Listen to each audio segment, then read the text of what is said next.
في تصريحات أدلى بها عقب المباراة، أكد زين الدين زيدان أن المواجهة لم تكن بالصعوبة التي كان يتوقعها الكثير من المتابعين، مشيرا إلى أن منتخب الجزائر منح منافسه أفضلية كبيرة بسبب الأخطاء التي ارتكبها على المستوى التكتيكي طوال اللقاء.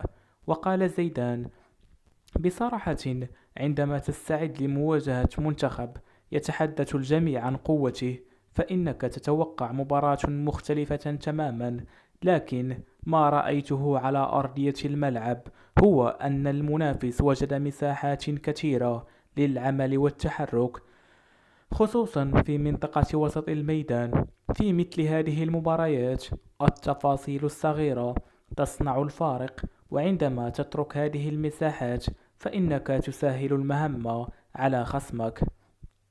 وأضاف: أعتقد أن المنتخب الجزائري لم ينجح في فرض شخصيته على المباراة. لم أشعر بأنه يسيطر على الإيقاع أو يجبر منافسه على اللعب بطريقة التي يريدها. على العكس، بدا وكأن المنافس مرتاح في أغلب فترات اللقاء ويجد الحلول بسهولة نسبية. وتابع زيدان قائلا: سمعت الكثير من الآراء التي تضع منتخب الجزائر بين أقوى المنتخبات الإفريقية، وربما يمتلك بالفعل عناصر جيدة وإمكانيات محترمة، لكن كرة القدم لا تعتمد على الأسماء أو التوقعات المسبقة. عندما تدخل إلى أرضية الميدان يجب أن تثبت قيمتك في كل مباراة، وهذا ما يفعله دائما الكبار. وأشار النجم الفرنسي السابق إلى أن ما لفت انتباهه أكثر هو غياب التوازن داخل الفريق، مضيفا: كانت هناك مسافات كبيرة بين الخطوط، كما أن ردة الفعل بعد فقدان الكرة لم تكن سريعة بما يكفي.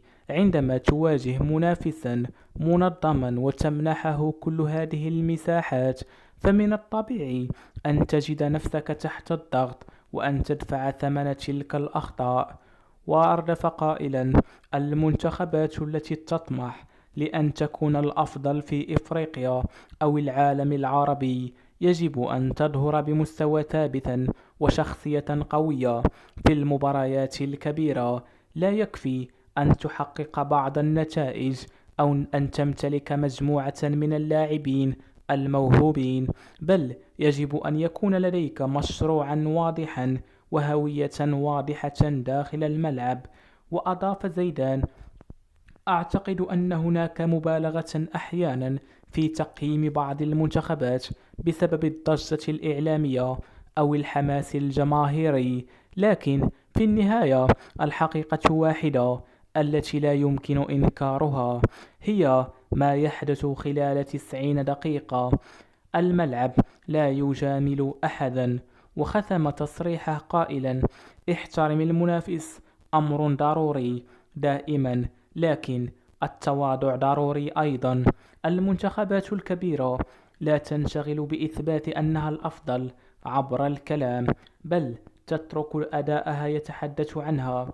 وإذ أراد المنتخب الجزائري أن يؤكد أنه من النخبة الإفريقية، فعليه أن يقدم مستويات أعلى بكثير من تلك التي شاهدناها في هذه المباراة. ما رأيكم مشاهدينا الكرام في تصريح زين الدين زيدان؟ إذا أعجبك الفيديو لا تنسى دعمنا بلايك واشتراك ليصلك كل جديد متعلق بأخبار كرة القدم العالمية. إلى اللقاء.